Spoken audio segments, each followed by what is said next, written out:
ವದ್ದಿಕೆರೆ ಸಿದ್ದೇಶ್ವರ ಸ್ವಾಮಿ ಹಿರಿಯೂರು ತಾಲೂಕಿನ ವದ್ದಿಕೆರೆ ಗ್ರಾಮದ ಶ್ರೀ ಕಾಲಭೈರವೇಶ್ವರ ಸ್ವಾಮಿ ಪ್ರಸಿದ್ಧ ಪವಾಡ ಮತ್ತು ಮಹಿಮೆ ಹೊಂದಿರುವ ಇಬ್ಬರು ಸಹೋದರರಾದ ವದ್ದಿಕೆರೆ ಸಿದ್ದೇಶ್ವರ ಮತ್ತು ಹಿಂಜೇರಿ ಸಿದ್ದೇಶ್ವರರು ಅವರ ಭಕ್ತಿ ಕೀರ್ತಿ ಮತ್ತು ದೇವರ ಪವಾಡಗಳು ಈ ಪ್ರದೇಶದಲ್ಲಿ ಪ್ರಸಿದ್ಧವಾಗಿವೆ.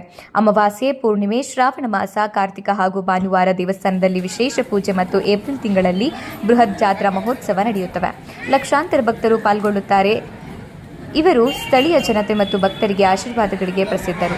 ವದ್ದಿಕೆರೆ ಸಿದ್ದೇಶ್ವರ ಸ್ವಾಮಿ ದೇವಾಲಯವು ಆಧ್ಯಾತ್ಮಿಕ ಮತ್ತು ಧಾರ್ಮಿಕ ಮಹತ್ವ ಹೊಂದಿದ್ದು, ಭಕ್ತಿ ಮತ್ತು ಸೇವೆಯ ಮೂಲಕ ಸ್ಥಳೀಯರಿಗೆ ಆದರ್ಶ. ಹೇಮಾವತಿಯ ಹಿಂಜೇರಪ್ಪನ ತಮ್ಮ ಸಿದ್ದಪ್ಪ ವದ್ದಿಕೆರೆಯ ಬಳಿ ಬಂದಾಗ ಬಾಯಾರಿಕೆಯಾದಾಗ ತ್ರಿಶೂಲಕ್ಕೆ ನೆಲಕ್ಕೆ ತಿವಿದಾಗ ನೀರು ಚೆವಿತಂತೆ. ನಂತರ ಇಡೀ ವರ್ಷ ಈ ಬಾವಿಯಲ್ಲಿ ನೀರು ತುಂಬಿರುತ್ತದೆ. ಆದರೆ ಜಾತ್ರೆಯ ದಿನ ಮಾಂಸಾಹಾರ ಸೇವನೆ ದಿನ ಮಾತ್ರ ಮಜ್ಜಿನ ಬಾವಿ ನೀರು ಖಾಲಿಯಾಗುತ್ತದೆ ಅಂತೆ. ಸಿದ್ದಪ್ಪನ ದೇವಾಲಯ ಚೋಳರ ಕಾಲದಲ್ಲಿ ನಿರ್ಮಾಣ ಆಗಿರಬಹುದು ಎಂದು ಇತಿಹಾಸಕಾರರು ತಿಳಿಸಿದ್ದಾರೆ. ಸಿದ್ದೇಶ್ವರ ಸ್ವಾಮಿ ದೇವಸ್ಥಾನದ ಸಮೀಪ ಮಜ್ಜಿನ ಬಾವಿ ಇದ್ದು, ಬ್ರಹ್ಮ ರಥೋತ್ಸವದ ದಿನ ಸಂಪೂರ್ಣ ಭರ್ತಿಯಾಗಿರುತ್ತದೆ. ರಥೋತ್ಸವದ 3 ದಿನ ಮಜ್ಜಿನ ಬಾವಿ ವಿಶೇಷ ಪೂಜೆ ಸಲ್ಲಿಸಿದ ಬಳಿಕ ಸದ್ಭಕ್ತಿ ಮಾಡಿದ ನಂತರ ಮಜ್ಜಿನ ಬಾವಿ ಸಂಪೂರ್ಣ ಖಾಲಿಯಾಗುತ್ತದೆ. ಇದೊಂದು ಬಹುದೊಡ್ಡ ಪವಾಡವೇ ಆಗಿದೆ. ಕಂಕಣ ವಿಸರ್ಜನೆ ದಿನದ ನಂತರ ಮತ್ತೆ ಮಜ್ಜಿನ ಬಾವಿಗೆ ನೀರು ಹರಿದು ಬರಲಿದೆ. ಅಮಾವಾಸ್ಯೆ, ಹುಣ್ಣಿಮೆ ಹಾಗೂ ಭಾನುವಾರ ದಿನದಂದು ಮಜ್ಜಿನ ಬಾವಿಯ ನೀರನ್ನು ಮೈ ಮೇಲೆ ಹಾಕಿಕೊಂಡರೆ ಚರ್ಮ ವ್ಯಾಧಿ ಸೇರಿದಂತೆ ಆರೋಗ್ಯ ಭಾಗ್ಯ ದೊರೆಯಲಿದೆ ಎಂಬ ಪ್ರತೀತಿ ಇದ್ದು, ದೇವಸ್ಥಾನಕ್ಕೆ ಬಂದ ಭಕ್ತರು ಮಜ್ಜಿನ ಬಾವಿ ನೀರು ಹಾಕಿಸಿಕೊಂಡು ದೇವರ ದರ್ಶನ ಪಡೆಯಲು ಹೋಗುವ ಪದ್ಧತಿ ಇದೆ.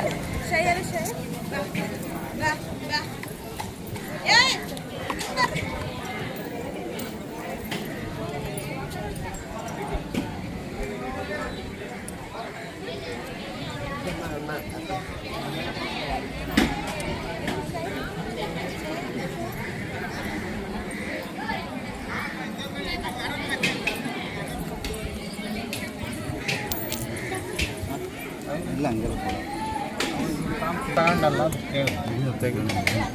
ಏನು ಹಾಕ್ಕೊಡೋರು ಎಲ್ಲ ಹಾಕ್ತಾರೆ. ಯಾರು ಹಾಕ್ತಾರೆ? ಇವ್ರು ತಗೊಂಡೋಗ್ತಾರಣ ಹಂಗೆ ಮಾತಾಡ್ತಾರೆ. ಅದೇ ಗೊತ್ತಾಯ್ತಿದೆ ಮಸ್ತಲ್ಲ.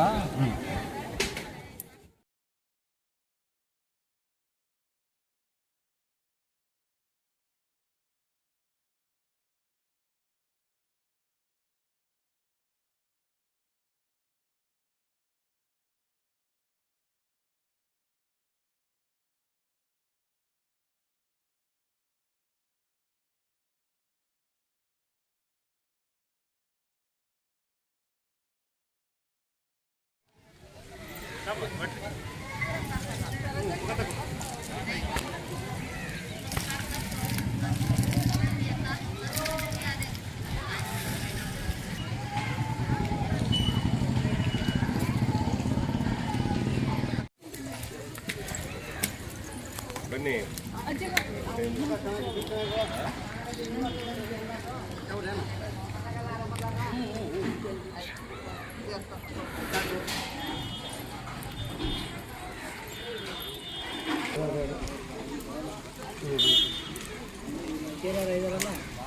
ಜನ ಕೊಡ್ತಾರೆ.